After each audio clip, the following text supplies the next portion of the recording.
Hi hello எல்லோரும் நல்லா இருக்கீங்களா? இன்றைக்கி ஞாயிற்றுக்கிழமை நம்ம வீட்டில் என்ன விஷயம்னு பார்க்கலாம். பார்த்தீங்களா, பிரியாணி செஞ்சுருக்கேங்க. ஆமாங்க, இன்றைக்கி சிக்கன் பிரியாணி செய்யணும் சாப்பிட்ணுன்னு ரொம்பவே ஆசையாக இருந்துச்சுங்க.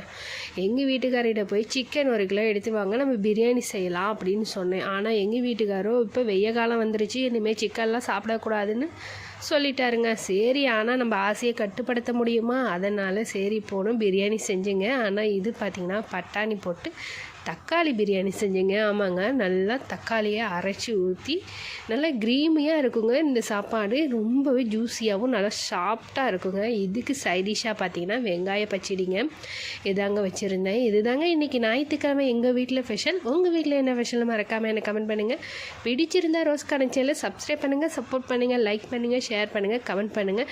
நம்ம வீடியோக்களை நிறைய பேர் பார்க்குறீங்க, ஆனால் சப்ஸ்கிரைப் பண்ணாமையே பார்க்குறீங்க. சப்ஸ்கிரைப் பண்ணி கொஞ்சம் சப்போர்ட் பண்ணுங்கள். இதில் பட்டாணி போட்டு செஞ்சுருக்கேங்க. அந்த பட்டாணி பாருங்கள் நல்லா வெந்திருக்கு. இந்த மாதிரி பிரியாணி உங்கள் வீட்டு குழந்தைங்களுக்கு செஞ்சு கொடுங்க. எதையுமே எடுத்து வைக்க மாட்டாங்க. ஏன்னா நம்ம எல்லாத்தையுமே அரைச்சி ஊற்றி நல்லா கிரீமியாக இருக்கிறதுனால இது சூப்பராகவும் இருக்கும், செம்ம டேஸ்ட்டாகவும் இருக்குங்க. இது ஆறுனா கூட ரொம்பவே ஜூஸியாக நல்லா இருக்குங்க. இதோடைய ரெசிபி அடுத்ததாக வரும். மறக்காமல் நம்ம சேனலை சப்ஸ்கிரைப் பண்ணிவிட்டு பாருங்கள். அப்புறம் பிடிச்சிருந்தால் ஒரு லைக் கொடுத்துருங்க. ஓகேங்க, பாய். மீண்டும் சந்திப்போம். பாய்.